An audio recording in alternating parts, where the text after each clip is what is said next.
Assalamualaikum warahmatullahi wabarakatuh. Innal hamdalillah nahmaduhu wa nasta'inuhu wa nastaghfiruh wa na'udzu billahi min shururi anfusina wa sayyiati a'malina. May yahdihillahu fala mudilla lahu wa may yudlil fala hadiya lahu. Asyhadu an la ilaha illallah wahdahu la syarika lahu wa asyhadu anna Muhammadan 'abduhu wa rasuluhu la nabiyya ba'dahu. يا أيها الذين آمنوا اتقوا الله حق تقاته ولا تموتن إلا وأنتم مسلمون. يا أيها الناس اتقوا ربكم الذي خلقكم من نفس واحدة وخلق منها زوجها وبث منهما رجالا كثيرا ونساء واتقوا الله الذي تساءلون به والأرحام إن الله كان عليكم رقيبا. يا أيها الذين آمنوا اتقوا الله وقولوا قولا سديدا يصلح لكم أعمالكم ويغفر لكم ذنوبكم ومن يطع الله ورسوله فقد فاز فوزا عظيما. فإن أصدق الحديث كتاب الله وخير الهدي هدي محمد صلى الله عليه وسلم وشر الأمور محدثاتها وكل محدثة بدعة وكل بدعة ضلالة وكل ضلالة في النار. أما بعد. Tapi ikhwah sekalian rahimani wa rahimakumullah, kita lanjutkan kajian kitab Bulugh al-Maram di hadis ke-43 di kitab versi Arab dan hadis ke-40 di versi terjemahan. Betul tidak? Ayo, taib. Man yaqra? Fadhal, iqra. Bismillah. Alhamdulillah wassalatu wassalamu ala rasulillah wa sahbihi ajma'in, amma ba'd. Qala al-muallif rahimahullahu ta'ala an Abi Hurairah radhiyallahu anhu qala sami'tu Rasulullah sallallahu alaihi wasallam yaqul inna ummati ya'tuna yawmal qiyamati ghurran muhajjalin min athari al-wudu'i wa man istata'a minkum an yutila ghurratahu falyaf'al. فمن استطاع منكم أن يطيل غرته فليفعل. Ya. Terjemahnya. Saya telah mendengar Rasulullah sallallahu alaihi wasallam bersabda, sesungguhnya umatku akan datang pada hari kiamat dengan wajah, tangan dan kaki yang putih bersinar karena bekas wudu. Maka barang siapa di antara kalian yang mampu memanjangkan putih sinarnya, maka lakukanlah. Muttafaqun alaih, dan lafadznya adalah milik Muslim. Baik, ahsan. Ini menunjukkan, hadis ini adalah hadis penjelasan tentang keutamaan wudu dan pahala yang akan dia dapat di hari akhir insyaallah. Dikatakan di sini an Abi Hurairah radhiyallahu anhu qala sami'tu Rasulullah sallallahu alaihi wasallam yaqul, saya mendengar Rasulullah sallallahu alaihi wasallam bersabda, inna ummati ya'tuna yaumal qiyamati ghurran muhajjalin, sesungguhnya umatku, dan umat yang dimaksud di sini adalah umat al-istijabah. Jadi umatnya Nabi SAW kan ada dua macam, yaitu ummatud da'wah dan umat istijabah. Ummah dakwah itu adalah siapapun di zaman Nabi sampai seterusnya hingga hari kiamat. Itu adalah umat dakwahnya Nabi Muhammad SAW, dalam artian semua manusia di zaman Nabi SAW sampai hari kiamat, mereka adalah objek dakwah Nabi SAW, objek dakwah Islam. Meskipun mereka masih memegang agama tradisi atau Nasrani, Yahudi, syirik dan seterusnya, maka mereka termasuk umatnya Nabi Muhammad dari segi objek dakwah. Adapun umat istijabah, maka ini adalah umat Nabi Muhammad SAW dari zaman Nabi SAW sampai hari kiamat, yang menjawab, yang istijabah, yang menjawab seruan Nabi SAW terhadap Islam.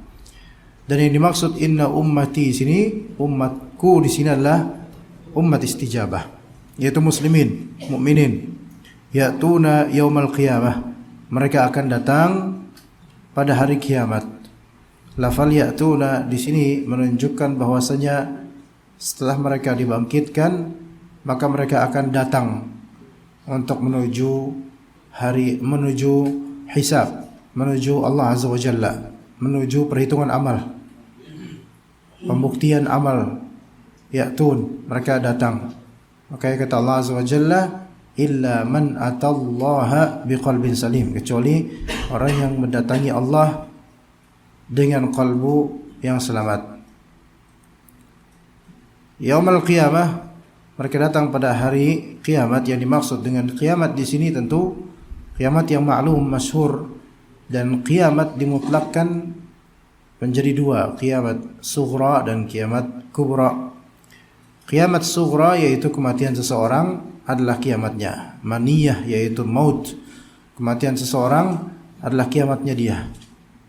Adapun kiamat kubra, maka ini juga dimutlakkan menjadi dua maksud, imma qiyamah dalam artian penghancuran semesta alam, imma qiyamah dalam artian pembangkitan manusia dan jin untuk menghadap kepada Allah Azza wa Jalla.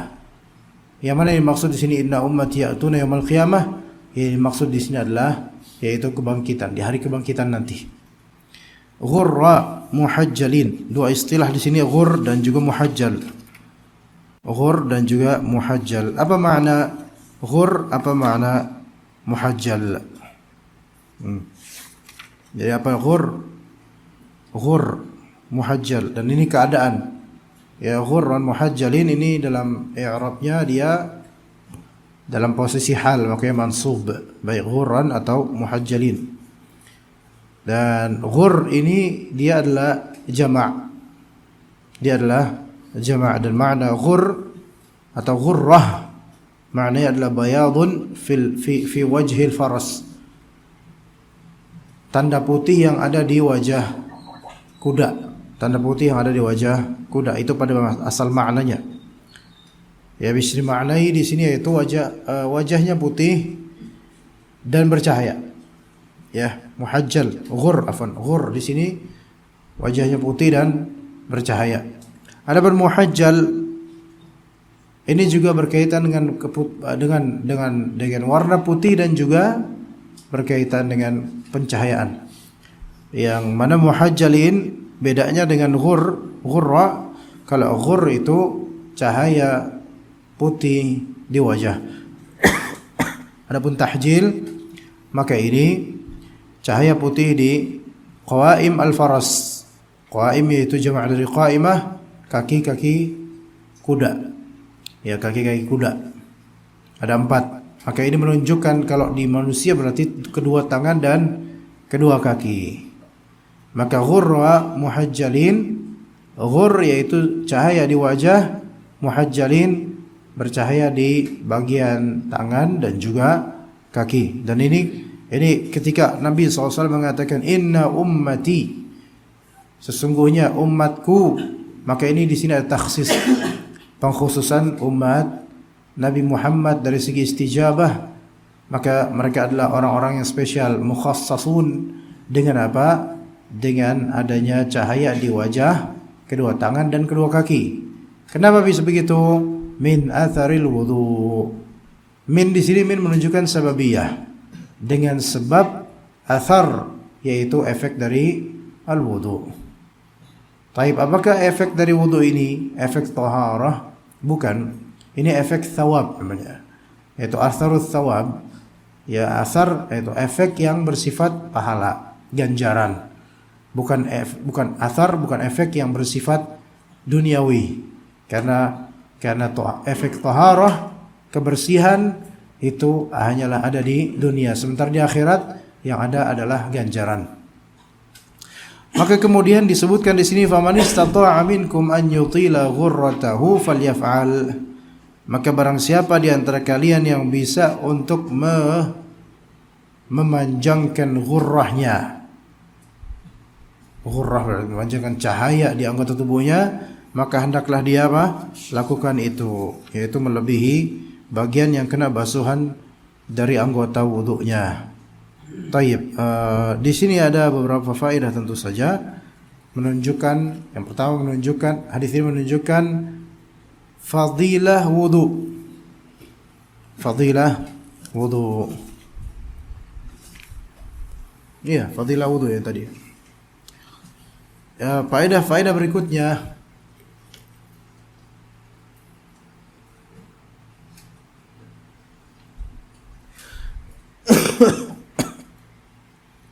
faedah berikutnya bahwasanya umatnya Nabi Muhammad SAW memiliki kekhususan dunia dan akhirat dibandingkan umat lainnya. Umatnya Nabi Muhammad SAW umat istijabah, memiliki kekhususan dunia dan akhirat yang tidak didapat pada umat lainnya. Kalau di dunia misalnya yaitu taksirul umam, yaitu banyaknya pengikut, banyaknya ummah. Untuk Nabi SAW kuantitinya banyak untuk di dunia, dan juga diantaranya di dunia fadilah Islam di atas agama, fadilah umat Nabi Muhammad SAW dibandingkan dengan sebelumnya, yaitu syariatnya lengkap, sempurna, bermaslahat hingga akhir zaman. Kemudian fadilah berikutnya adalah Al-Quran, sebaik-baik kitab Allah Azza wa Jalla, yang dijaga keautentikannya, yang mana hal tersebut tidak Allah Ta'ala lakukan pada kitab-kitabnya sebelumnya. Dan lain-lain dari keutamaan yang ada pada dunia ini tentang umatnya Nabi Muhammad SAW. Adapun di akhirat, maka ini zahir, jelas sekali Nabi SAW menyebutkan dalam beberapa hadis, ya, bahwasanya kebanyakan penghuni surga itu dari golongan kalangan umat Nabi Muhammad SAW. Kemudian juga thawab, pahala-pahala itu dilimpahkan lebih banyak kepada umat Nabi Muhammad SAW.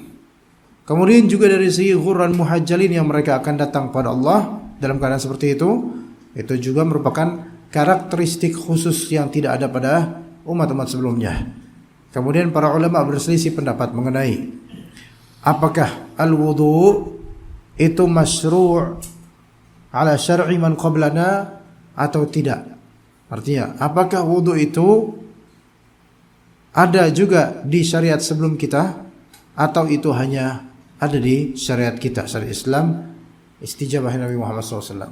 Syariat Islam untuk umat istijabah Nabi Muhammad SAW. Para ulama berbeda pendapat. Ada yang mengatakan bahwasanya wudu merupakan kekhususan umat ini tanpa lainnya. Dan ada pendapat kedua, dan wallahu alam zahirnya ini lebih sahih, bahwasanya wudu itu bukan merupakan kekhususan umat ini, melainkan di umat-umat sebelum Nabi Muhammad SAW wudu juga dikenal sebagai syariat mereka. Ya. Di antara hal yang zahir dari itu adalah misal hadis-hadis berkaitan dengan bahwasanya atau ayat bahwasanya nabi-nabi seperti Nabi Zakaria salat dan nabi-nabi lainnya salat. Dan yang zahir kita kenal sebelum salat itu wudu. Kata Nabi SAW, miftahus salati at-tuhur, kuncinya salat adalah bersuci. Dan hadis-hadis lain dan ayat juga, ya ayyuhalladzina amanu idza qumtum ilas salati faghsilu wujuhakum, sampai akhir ayat. Maka wallahu alam ini menunjukkan bahwasanya salat bagaimanapun juga kuncinya adalah bersuci dan di antaranya adalah wudu. Maka wallahu alam zahirnya umat-umat sebelumnya pun sebagaimana salat mereka juga disyariatkan, maka sebelumnya juga wudunya mudah-mudahan juga disyariatkan, wallahu alam. Ya.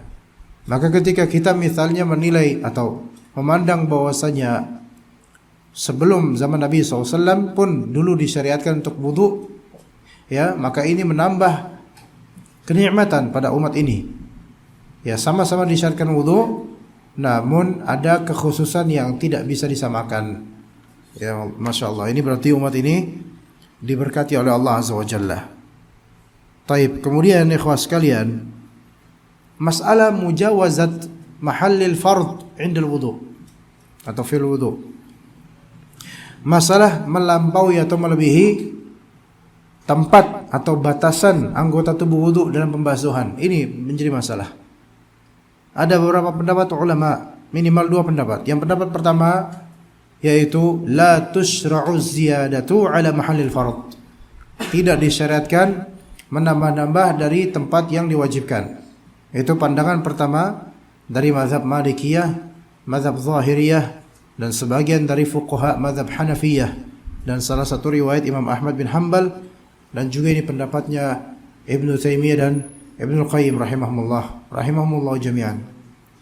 Jadi yang pertama itu apa? Tidak disyariatkan tambahan dari anggota wudu yang wajib untuk dibasuh. Ya, yang kedua, pendapat kedua disyariatkan sebagaimana disebutkan dalam hadis ini. Sebagaimana disebutkan dalam hadis ini.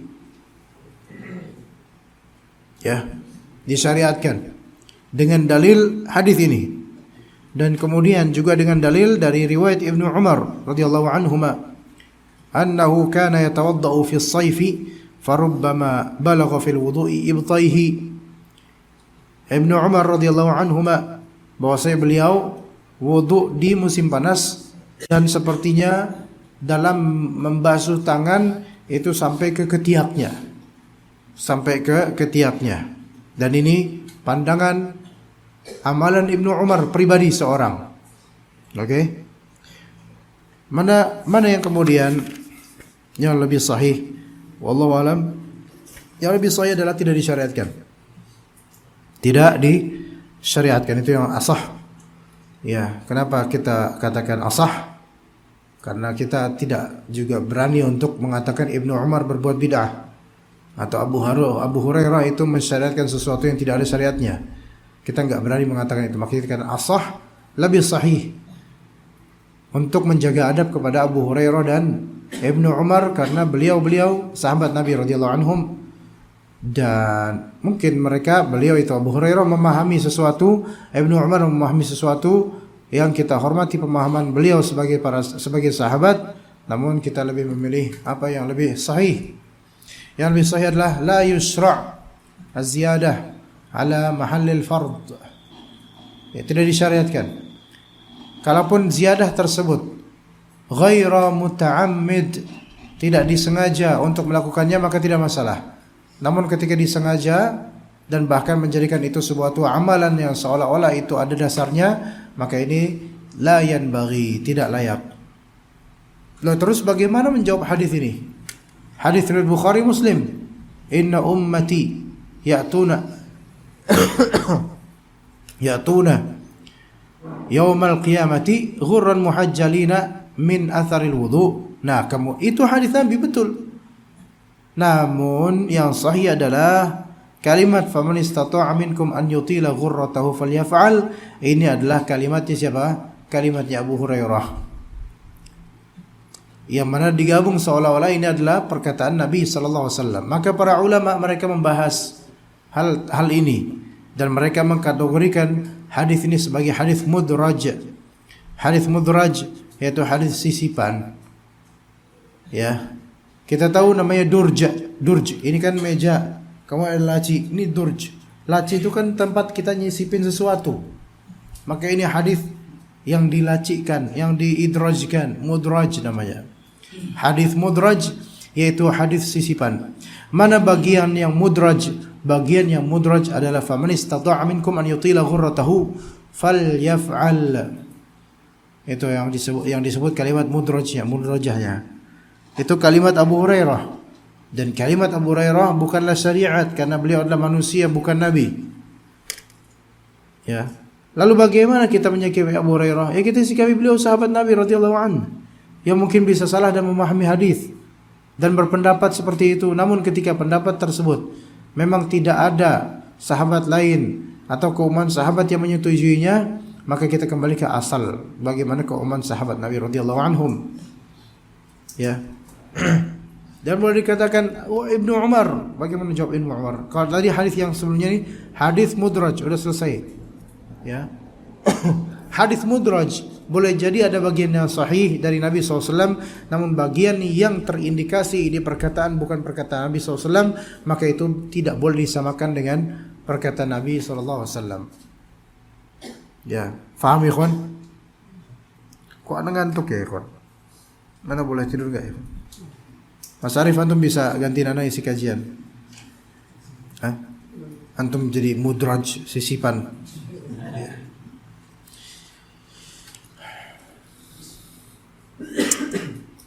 Mungkin karena kipas angin. Coba Anda bisa nggak ngeliat antum tuh senyum semua, ikhwan? Coba senyum yang benar senyumnya. Mas Arif senyum, Mas Arif. Senyum. Nggak ikhlas dia senyum. Masya Allah. Fatwa. Kenapa fatwa ada di sana fatwa ya? Syekh fatwa, mana fatwa? Antum kenapa di sana? Antum supposed to be here. You are supposed to be here. Why there? Hah? Apa? Ada Arif. Antum berdua nyaingin apa sih? Kemarin main futsal gimana? Ada apa?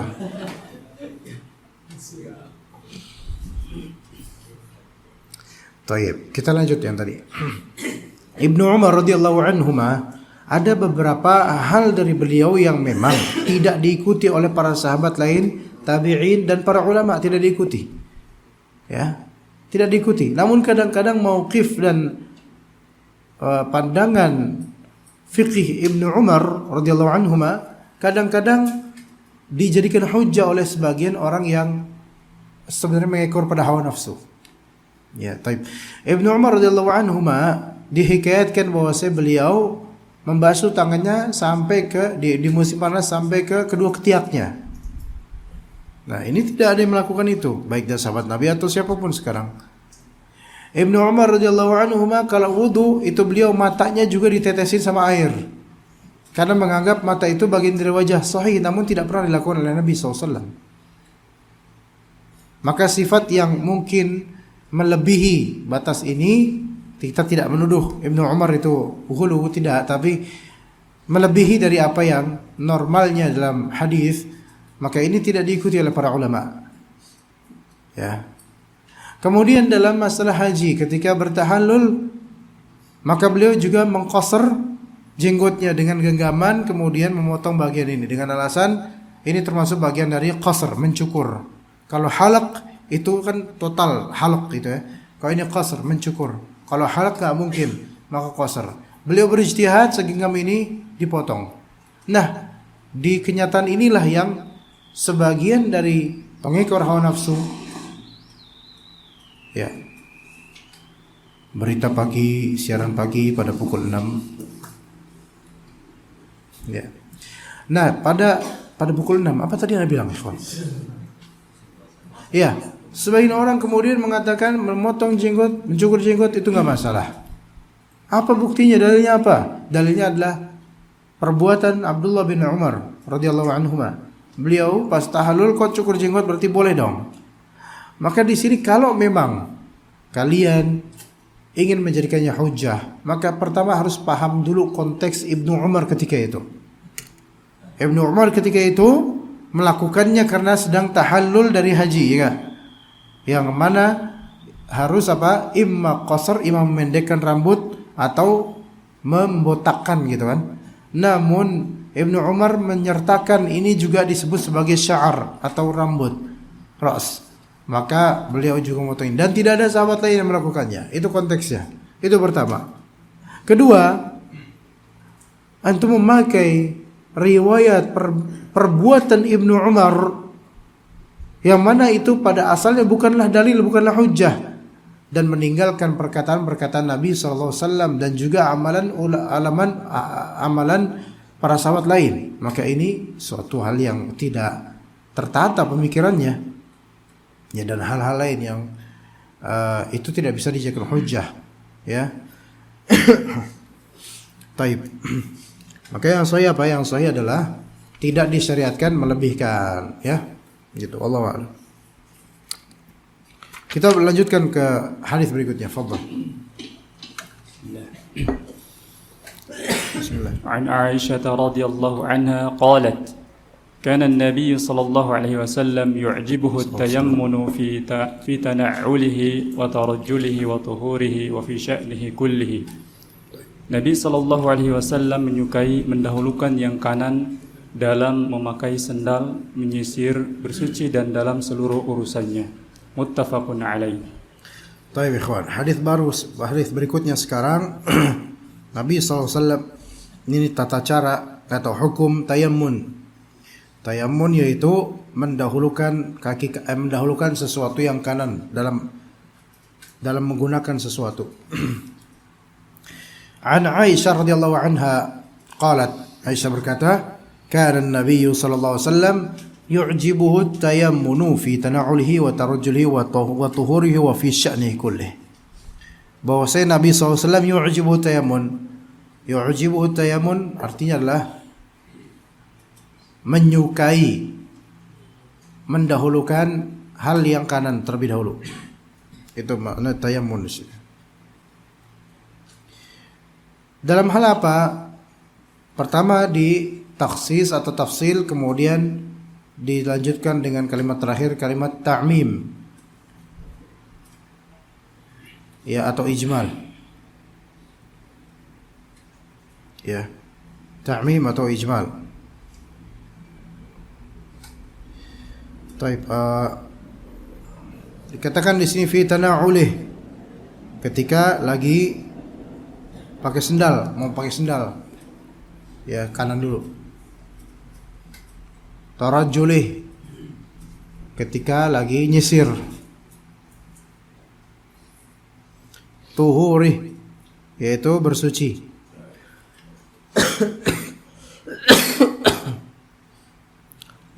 Dan tuhur yang dimaksud di sini adalah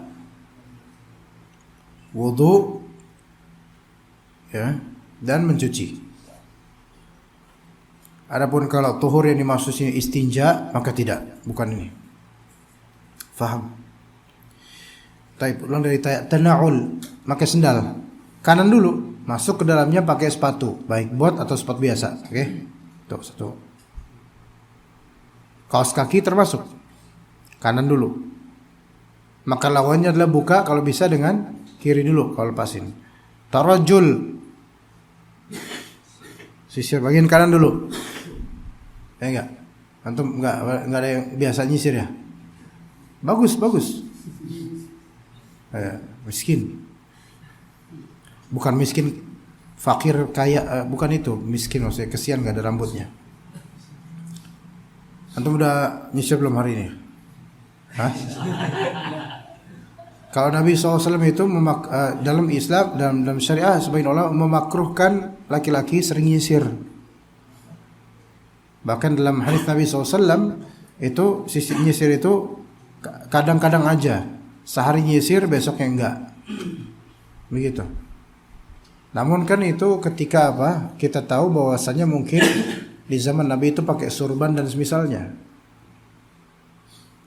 Ya. Bagaimana dengan uruf orang-orang kita yang memang enggak pakai surban, jarang pakai peci, kalau keluar ya rambut lepas gitu aja. Apakah termasuk makruh nyisir tiap hari? Wallahu alam. Ketika itu hajat dan itu membuat kita itu bersyukur dengan ada rambut, maka enggak apa-apa nyisir tiap hari. Hanya dalam rangka apa? Hajat dan bersyukur terhadap nikmat Allah berupa rambut. Karena suatu ketika ada sahabat Nabi radhiyallahu an jalan dan rambutnya itu acak-adul. Maka Nabi SAW menyuruh untuk kamu syukurilah nikmat yang Allah berikan padamu berupa rambut. Disuruh nyisir. Artinya ketika ada hajat, yaitu hajat untuk merapikan dengan baik, tidak kelihatan apa ya, geradakan gitu, maka dianjurkan malah untuk nyisir. Begitu. Ya. Dan ketika nyisir maka dimulai dari kanan. Dulu di zaman 90-an, sebelum ada internet lah ke Indonesia secara masif, laki-laki itu dulu nyisirnya kan belah tengah gitu kan. Dulu trending ya belah tengah. Zaman-zaman Braille cream yang David Beckham itu. Bukan baik clean itu, hancur lah rambut itu ngawur. Ya brisk baik, tancok dulu ada tancok. Itu pakai gitu. Ya pertama di belakangin lu kan, ya kan. Terus habis itu diginiin sehat kanan. Terus dia ada gininya. Ada nggak orang jadul? Hah? Ada. Lah, Haulia ini. Iya ini nih. Ini nih. Iya ini nih. Ini. Dari wajah, rambut klasik banget. Masya Allah, antum tuh. Iya, membuat kita terkenang beneran. Terus nanya kayak gini nih. Iya, betul kayak gini. Bener banget, Masya Allah. Stephen Chow ya kayak gini, Masya Allah. Iya beneran. Bener kayak gitu tuh. Itu zaman-zaman dulu itu. Ini jadi ganteng dia kayak gitu zaman dulu. Sekarang udah enggak, sekarang enggak. Iya. Terus gini ada kayak gini gitu kan. Masya Allah. Itu dulu Masya Allah itu. Tahun 80 90 terutama trendy banget itu. Anak-anak SMA kayak gitu ya. Kalau nyisir berarti kanan dulu gitu kan. Kanan. Taib seperti tana'ul tarajul berarti Rasulullah SAW juga menyisir rambut. Kemudian yang ketiga yaitu tuhur. Tuhur di sini maksudnya apa? Wudu dan ghusl. Wudu dan ghusl. Wudu mulai kanan. Kalau ghusl mandi juga mulai kanan. Nah, ghusl di sini lebih dominan ghuslul janabah atau ghusl yang memang masyru' seperti haid nifas. Ya kan? Maka kita mulai dari kanan. Sebelah kanan dulu. Kalau pakai shower, take shower berarti kita mulai dari kanan terlebih dahulu. Paham ya, ikhwan? Kalau antum lakukan itu sunnah dan memang begitu, kanan terlebih dahulu, kiri baru tengah. Ya. Wa fi sya'nihi kullih. Wa fi sya'nihi kullih, dan dalam segala hal. Apakah ini hal yang sifatnya umum, seluruh hal, atau udah ada pengkhususannya? Ya. Ini ada pengkhususannya.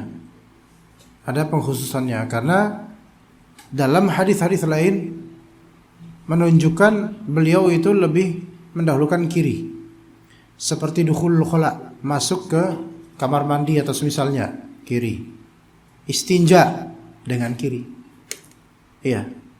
Dan beberapa hal lainnya, bahkan sebagian ulama mengatakan ketika itu adalah izalatul qadar atau izalatul qadar, maka dahulukan yang kiri, kata banyak para ulama terutama mazhab Hanafiyah. Izalatul qadar itu apa?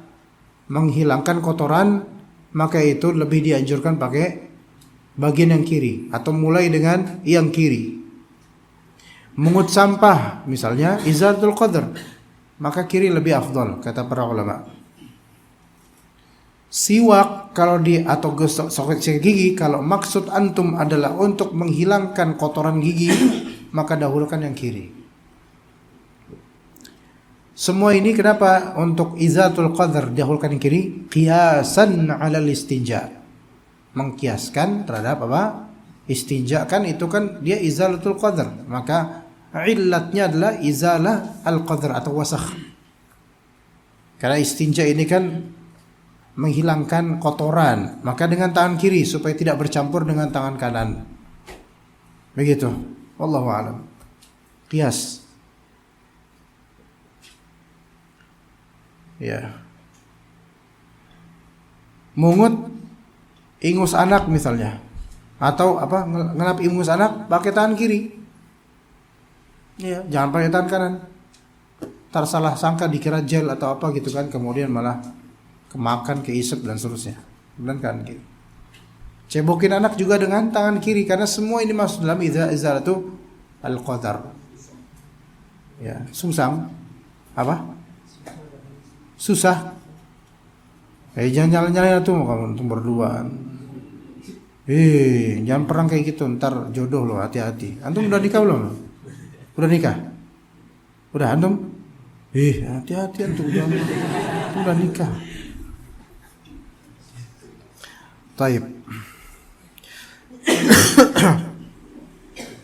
Pertanyaannya, apakah mendahulukan yang kanan merupakan kewajiban dalam wudu atau tidak?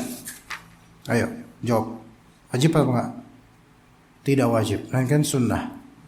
Maka kalau memulai dengan yang kiri dalam wudu itu tetap sah dan tidak berdosa.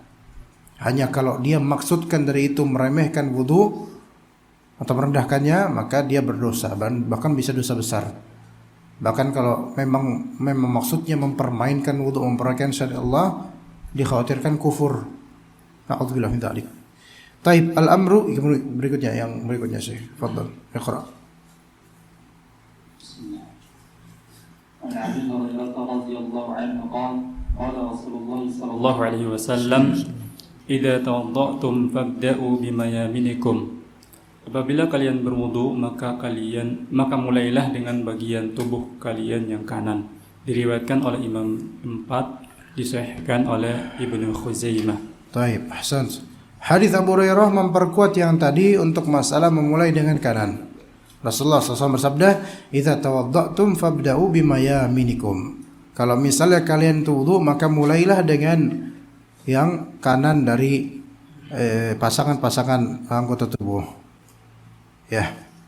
Ya, ini merupakan perintah oleh Nabi SAW. Namun mendahulukan yang kanan ini dimaksudkan darinya bukan kewajiban, melainkan dianjurkan. Makanya di sini kan disahihkan oleh Ibnu Khuzaimah. Dan Ibnu Khuzaimah termasuk ahli hadis dari kalangan mazhab Syafi'i, dan juga berpendapat bahwasanya mendahulukan yang kanan tidak wajib, dan itu yang lebih sahih insyaallah. Makanya Ibnu Khuzaimah menuliskan judul babnya dalam kitab Sahih Ibnu Khuzaimah ini. Untuk hadis ini beliau mengatakan bab al-amru bitayamuni fil wudu'i amru istihbabin la amru wujubin atau amru ijabin, yaitu perintah untuk memulai dengan kanan dalam wudu, itu perintah dalam rangka menganjurkan, bukan dalam rangka mewajibkan. Ya.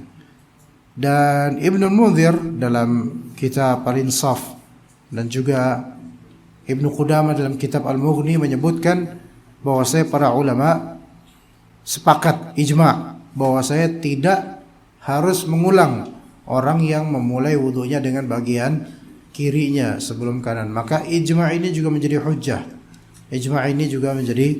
hujjah. Wallahu alam. Sehingga tidak wajib.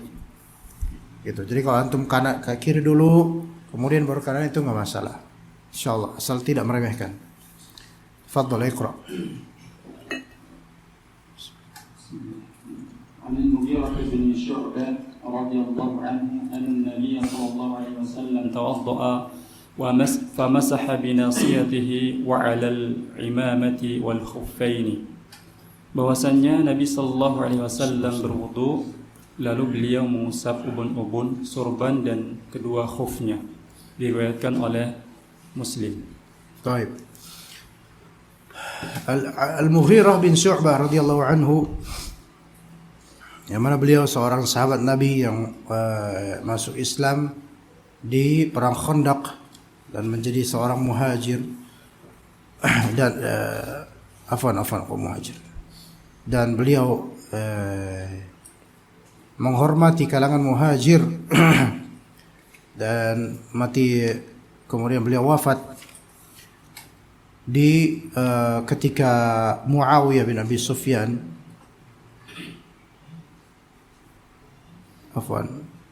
di zaman Muawiyah bin Abi Sufyan radhiyallahu anhu menjadi penguasa daerah, yang mana beliau yaitu Mughirah bin Syu'bah ini menjadi gubernur lah, anggap gubernur untuk daerah Basrah, kemudian menjadi gubernur daerah Kufah, ya, maka mati di Kufah ketika menjadi gubernur di tahun 50 Hijriyah. Ini Mughirah Al-Mughirah bin Syu'bah radhiyallahu anhu, dan beliau meriwayatkan dalam hadis ini anna Nabi sallallahu alaihi wasallam tawaddaa. Nabi sallallahu alaihi wasallam wudu, famasaha bi nasiyatihi wa 'ala al-imamati wal khuffain. Rasulullah sallallahu alaihi wasallam mengusap nasiyahnya, masaha bi nasiyatihi, Ya. Nasiyah itu apa nasiyah, kawan? Nasiyatin kadhibatin khati'ah. Nasiyah adalah asy-sya'r alladhi yakunu fi muqaddamir ra's. Rambut yang ada di bagian depan.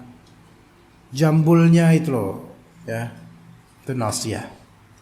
Ya. Pokoknya depan-depan ini. Ya. Itu nasiyah. Rasulullah SAW mengusap nasiyahnya ketika wudu. Ya, dan kemudian kata beliau wa 'ala al-imamati wal khuffain. Dan beliau kemudian mengusap imamahnya dan kedua khufnya, sepatunya. Maka ini imamah. Nasiyah bagian depan beliau usap dong. Ya, imamah bagian gitu, terus di sini. Ya. Taib. Dan imamah,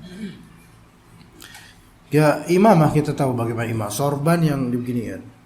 Oke. Apakah kalau kita pakai sorban disyaratkan boleh seperti ini? Iya aja boleh. Ibnu Hajar kenapa kok beliau memasukkan hadis ini ke bagian ini gitu loh? Karena Ibnu Hajar mazhab Syafi'i. Dan beliau ingin memenangkan pendapat mazhab Syafi'i yang menyebutkan bahwasanya mengusap rambut, mengusap kepala itu cukup sebagian saja, tidak harus semuanya. Dan hadis ini dijadikan oleh mazhab Syafi'i sebagai hujjah. Bahwasanya mengusap rambut hanya sebagian, tidak semua. Namun kalau misalnya kita lebih berusaha untuk detail lagi, konteks ini adalah konteks bersorban, bukan konteks umum. Maka ketika di sini hadis muqayyad dengan adanya imamah, terikat dengan imamah, maka hukumnya hukum terikat dengan adanya imamah, bukan hukum mutlak untuk seluruh keadaan. Dan itu yang lebih sahih. Maka ketika seseorang memakai imamah yang di situ ada masyaqqah, ada kesulitan untuk membukanya dan kemudian untuk memakainya lagi, maka sehukum dengan ini. Adapun ini namanya apa ini, ikhwan? Qalansuah dan semisalnya. Maka qalansuah yang lebih sahih adalah tidak diusap, melainkan buka qalansuahnya dulu. Walaupun ada ulama yang mengatakan iya, tapi wallahu alam, ana lebih condong pendapat yang dibuka dulu. Kenapa? Karena illat pakai imamah tidak perlu dibuka karena masyaqqah, kesulitan untuk buka tutup. Gitu. Adapun topi, peci, qalansuah dan helm, ya nggak bisa helm buka dulu. Benar, nggak ada juga orang masuk kamar mandi untuk wudu masih pakai helm, nggak ada. Ya. Taib. Dan nggak lucu juga kalau misalnya dia buka helm dulu karena mau wudu, muka, tangan, pas giliran pala dia tutup dulu, terus nasiyahnya doang. Ya ngapain? Nggak ada juga gitu. Ya jadi kalau helm enggak. Taqiyah, qalansuah enggak. Taqiyah tahu enggak taqiyah? Ya sebenarnya sama semua, taqiyah, qalansuah, peci gini enggak. Tapi gimana kalau misalnya memang ada masyaqqah untuk kalau dilepas ada masyaqqah seperti songkok tapi 1 meter. Ada tuh berapa ikhwan norak. Ada bukan ikhwan sunnah alhamdulillah. Salat sini tuh panjang. Itu kalau berjamaah susah itu sujudnya itu. Coba sujud, ruku aja susah. Karena orang tok gitu, wah nih panjang-panjang gitu kan. Iya, hitam panjang. Iya. Gimana mau sholat kayak gitu? Dan itu termasuk libasus syuhrah. Ya. Peci kayak gitu, panjang dikit deh nih. Sini nih, libasus syuhrah. Karena itu membuat orang itu akan tertarik pandangannya ke situ. Hati-hati ya. Libasus syuhrah tuh enggak mesti orang fasik aja yang melakukannya. Ya. Kadang antum itu pakai pakaian yang khas antum yang memang tujuannya atau membuat orang itu melirik dan memperhatikan antum, libasus syuhrah. Iya, libasus syuhrah.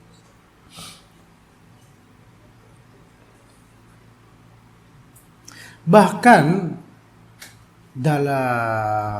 di kitab Syarah Bulughul Maram, di kitab Fathul Jalil Ikram karya oleh Syekh bin Shalih Al-Utsaimin Masalah cincin aja.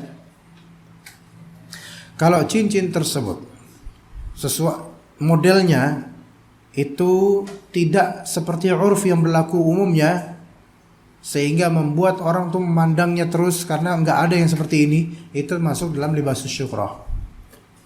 Karena pernah lihat di Setu Babakan itu di dekat danau, orang Betawi ya, itu pakai cincin satu tangannya bisa ada 10 cincin loh.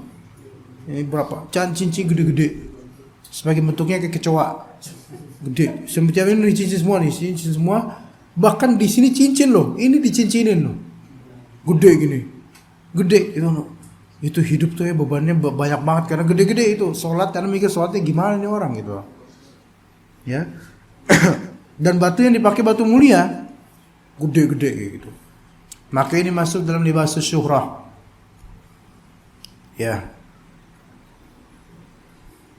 Imam Ghazali bahkan bukan hanya libas. Imam Ghazali bahkan menyebutkan di Ihya Ulumuddin, kalau seseorang laki-laki sengaja mempikok atau apa sih pikok itu apa pikok? Semir ya, semir. Mempikok jenggotnya atau rambutnya, sengaja mempikok warna putih sengaja dengan tujuan supaya dianggap lebih tua, maka ini juga termasuk bagian dari ini. Imma libasus syuhrah, imma ujub dan semisalnya. Supaya dianggap tua, supaya apa? Supaya dihormati, supaya dianggap sebagai syekh. Maka ini nggak boleh. Nggak boleh. Bukan begitu Mas Arif. Antum jenggot antum ini putih misalnya. Nggak ada. Oh ya udah. Semoga Allah rezekikan antum jenggot. Iya. Gimana? Apa? Ngomong apa sih antum? Hah? Tambahan istri? La haula wa quwwata illa billah. Antum senyum sekarang, nangis besok. Gak ada pengennya antum, semoga Allah Ta'ala tambahkan antum ketakwaan pada Allah Azza wa Jalla itu. Mau nambah istri, mau nambah itu, Allah yang urus saja nanti. Tapi ketakwaan iman itu yang harus betul-betul dipertahankan ya ikhwan. Ya. Jangan gitu orang tua antum, orang tua jangan gituin. Antum enggak sopan, lihat tuh palanya kayak gitu. Orang tua lo digituin. Ayo, berikutnya fadhal. Sebentar. Berarti ini kalau pakai sorban maka boleh untuk bagian ini, tapi tetap aja ini ya. Maka tanggapan dari ulama yang mewajibkan semuanya ya terhadap Ibnu Hajar dan mazhab Syafi'i, yaitu bahwasanya hadis ini tidak bisa menjadi sandaran untuk sebagian. Buktinya kata Al-Mughirah radhiyallahu anhu, wa 'alal imamati. Beliau nasihatnya ya imamah juga diusap dengan air gitu loh. Jadi bukan set dah selesai. Enggak. Ini bagian dalam, kemudian imamahnya. Ada pun peci gini nggak bisa. Ya gitu ya. Baik, fadhal. An Jabir bin Abdullah radhiyallahu enggak. Bukan Jabir, bukan. Jabir. Enggak. An Jabir. Gitu An Jabir bin Abdullah radhiyallahu anhuma fi sifati hajj Nabi sallallahu alaihi wasallam. Qala Rasulullah sallallahu alaihi wasallam, ibda'u bima bada Allah bih. Mulailah dengan apa-apa yang Allah memulai dengannya. Diriwayatkan oleh An-Nasa'i demikian dengan lafaz perintah. Sedangkan dalam riwayat Muslim diungkapkan dengan lafaz berita. Taib. Ahsant. Di sini perintah, yaitu mulailah oleh kalian sesuai dengan apa yang Allah Subhanahu wa taala mulakan. Ini dalam sifat haji dan termasuk juga untuk sifat ibadah lainnya ketika memang itu terangkai dengan beberapa perbuatan. Maka di sini khilaf di antara ulama, apakah apakah perbuatan Nabi SAW itu wajib, maksudnya perbuatan sini tartib ya, mengurutkan wudu, apakah sifatnya wajib, hal seperti itu urutannya atau dianjurkan. Pendapat pertama wajib tartib, yaitu wajib urut dalam wudu, sesuai dengan bagaimana perbuatan Nabi SAW. Di antara dalilnya yaitu surat Al-Maidah, ya ayyuhalladzina amanu idza qumtum minas salati faghsilu wujuhakum wa aydiyakum ilal marafiqi, itu ada urutannya. Dan juga dalil kedua adalah semua sahabat dari Utsman bin Affan, Abdullah bin Zaid dan lainnya yang menghikayatkan bagaimana wudunya Nabi SAW, semuanya itu urutannya kok sama. Ini menunjukkan wajibnya urut.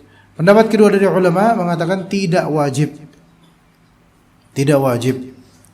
melainkan boleh kaki dulu, terus baru pala dan seterusnya.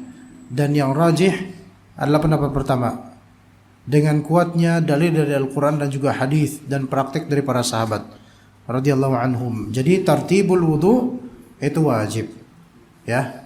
Ketika dia tidak tartib, maka dia bisa dikatakan batal wudunya kecuali nggak sengaja.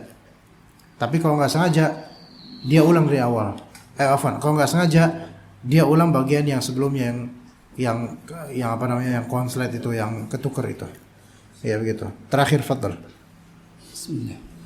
عن جابر رضي الله عنه قال كان النبي صلى الله عليه وسلم إذا توضأ أدار الماء على مرفقيه. Nabi sallallahu alaihi wasallam apabila berwudu, beliau menjalankan air di atas kedua sikunya. Diriwayatkan oleh Ad-Daraqutni dengan sanad yang dhaif. Sanad yang dhaif, bukan dhaif. Dengan sanad yang dhaif. Nah, masya Allah, gitu dong. Kan enak dengernya.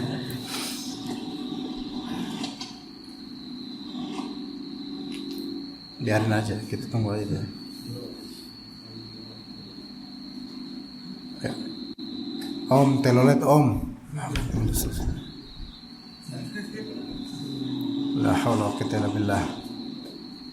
Ya.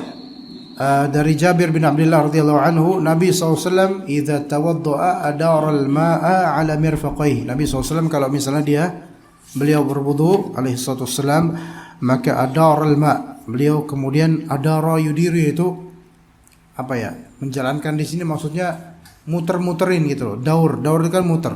Ya, muter-muterin. Astagfirullah. Kok tamat. Enggak, adara itu kan. Adara itu menjalankan. Kok ana malah kepikiran ke kumur-kumur sih. Adaro itu menjalankan kalau di sini. Karena adaro bisa dikumur-kumur bisa. Kalau adarul ma fi famihi berarti muter-muterin air. Enggak, ini kan konteksnya apa? Basuh tangan kan ya. Maka menjalankan air ke kedua mirfaknya, sikunya. Jadi gini nih. Gini, gitu kan? Seperti itu. Nah, sanad hadis ini sanadnya dhaif. Sanad hadis ini dhaif. Ya, sanad hadis ini dhaif, namun wallahu a'lam secara makna sahih. Secara makna matan sahih. Berangkat dari hadis Nabi SAW, berangkat dari ayat Allah Azza wa Jalla, wa aydiyakum ilal marafiq faghsilu wujuhakum wa aydiyakum ilal marafiq. Basuhlah wajah kalian dan kedua tangan kalian sampai ke siku. Maka ini apa namanya? Gambarannya adalah yang sunnah adalah dimulai dari ini dulu. Ilal marafiq berarti kan air kan mudar ila ini. Ilal marafiq. Ya begitu, wallahu a'lam. Kayak disuruh selesai ini jam 9 ini. Ya enggak? Disuruh selesai ini sepertinya. Enggak boleh lagi kita lanjut. Baik, jadi itu tata cara yang lebih sahih. Idara al-ma. Jadi biarkan air ke sini. Dan disunahkan dalk. Ini dalk. Ya, gitu. Oke, seperti itu wallahu a'lam. Ada pertanyaan, ikhwan?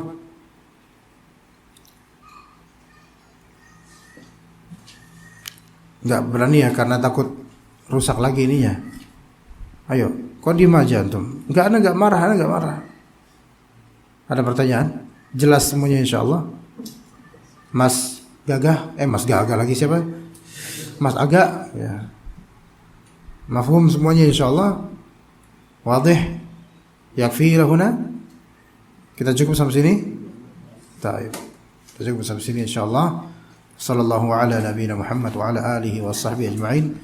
Subhanakallahumma bihamdika asyhadu an la ilaha illa anta astaghfiruka wa atubu ilaik. Wassalamualaikum warahmatullahi wabarakatuh.